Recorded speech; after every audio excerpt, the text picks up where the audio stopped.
about you? Thank you. Good morning. Good morning.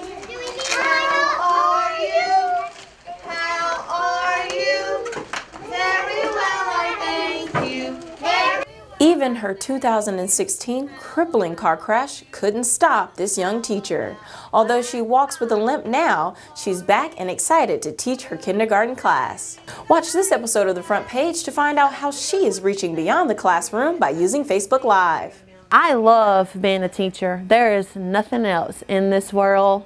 It gives me chills just thinking about every day I am excited about coming to work and giving my kids my all, because I know that I am preparing them for the future, and it makes me so happy to know that what I put in them is what they're going to be able to show the world one day. This is my 8th year teaching. Granted, I had to take 2 years off because I was in a really bad car accident, so I had to recover, and it took 2 years for that, and now I'm back as my 2nd year in kindergarten. As a kindergarten teacher, you see kids come in at all different ability levels. Some kids may come in never holding a pencil before or never holding scissors before. Some kids can come in already reading. Some of them have no idea how to hold a book. So I get to teach them all those things: how to hold a book, how to use your scissors properly. They are reading by the end of kindergarten. They are writing. I mean, matter of fact, my kids already have created their own nonfiction books. They become authors, they become illustrators, they become whatever I put into them. And so that's the beauty of being a kindergarten teacher. Period. Take a picture of it. Write it. Now look at your sentence that you wrote first by yourself. Did you get it right, or do you need some little help? Get it right. All right. My kids know me as the unicorn teacher. Me personally, I don't like unicorns, but Miss McGriff likes unicorns because my students have told me, and they have made like a big deal about unicorns. So everything I do, I am like the unicorn teacher. I teach with I did last year, I started teaching with a unicorn headband on. And so when I light it up, then that means I'm giving you knowledge. So it's my turn to shine and it gets their attention. A kindergarten teacher has to be flexible. And you have to kind of know what your kids like and go to that, because you can't reach your kids until your kids know that you genuinely love and you care about them. And the more they know that you care about them and the more they know you love them, they will do so much better just to make you proud. So on Facebook Live, all you have to do is search Story Time with Miss McGriff. Story Time with Miss McGriff is magical. You never know what I'm going to do. Last week, since it was Halloween, I dressed up like a witch and I read in a witch voice, and my kids really loved it.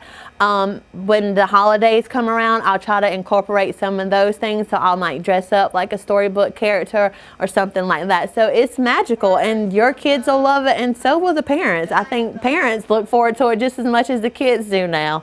I'll be walking down the hallway and kids are like, "Miss McGriff, tonight's Tuesday, I'll be watching you." And it makes me happy to know that they're looking forward to hearing a story from me, A friend of mine last year tagged me in a post on Facebook where a principal out in California was doing it for her students. So she would dress up in her pajamas and read them a bedtime story.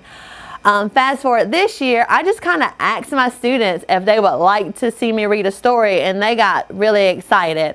And then I asked my nieces if they thought it would be cool for me to do it, and they said yes. So I took off with it. I read one story. I dressed up in my pajamas. I had a lot of kids tuning in, but their moms also typed their name in, so I speak to all of them before my story gets started. And I ask them questions, and I know I FaceTime my nieces after every story, and they always tell me, like, "Oh, I answered that question," or "I really like what you did, TT," so they give me my feedback. And that's kind of how I got started. It's a way for me to give moms a break, because moms do so much, and that they might forget about reading the story with their kid because their days are so long. So I want to be able to give moms a break so they can go outside and look at the stars if they want to, but at the same time their kid is getting what they need. They're getting a nice story, because kids listening to stories is very, very important, just as important as kids reading their parents' stories. And then this way I can also teach parents like how to ask questions throughout stories too. So it's not only helping the kids, but it's also helping the parents as well.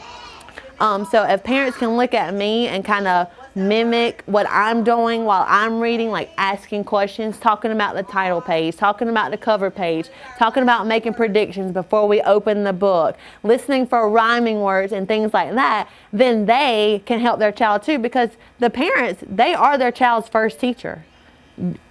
Whatever you put in your kid is going to show when they get to this school setting. So parents need to know what to do to prepare their kids. And that is my hope for Storytime with Miss McGriff. I can put posts on there. Parents can come to me and ask me questions if they don't feel comfortable going to their child's teacher, to ask me, and I will break it down in the easiest way possible to help them understand of how they can help their child become a better reader or a better writer, or with anything that they're struggling with. I just want to help parents help their kids.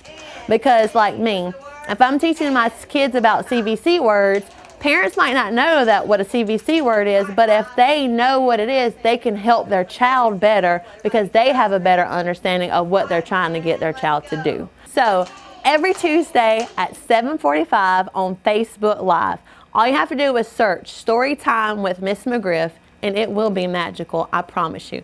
If Facebook will not cut off my feed, it will be even more magical. But if it gets cut off, I always come back because I teach my kids that we have challenges, and that's a challenge, but we can defeat challenges. So unicorns don't give up. We just don't give up. And so I will try again every single Tuesday. I will be there no matter what happens. Every Tuesday, 7:45, there will be a story time with Miss McGriff. We'll be back after a quick commercial break. Everyone's a welcome guest at Crescent Automotive. We're Aiken's Choice Award winner 4 years in a row. That probably has a lot to do with our low upfront windshield pricing and no additional processing fees. Remember, everybody drives Crescent. You should too. Welcome back to the front page. Game on. The game of the week is Great Falls at Rich Spring Monetta. Tune into the Aiken Standard website or the YouTube to watch the game on Friday. Whiskey Road related improvements.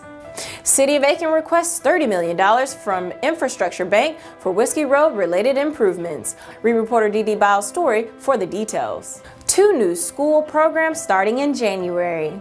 The Hope Center School in Graniteville has new programs in computers and engineering. The training prepares students for careers in information technology and computer service. To read more about these stories, please visit aikenstandard.com. My name is Michel'le Jackson, and I will see you next time on the front page.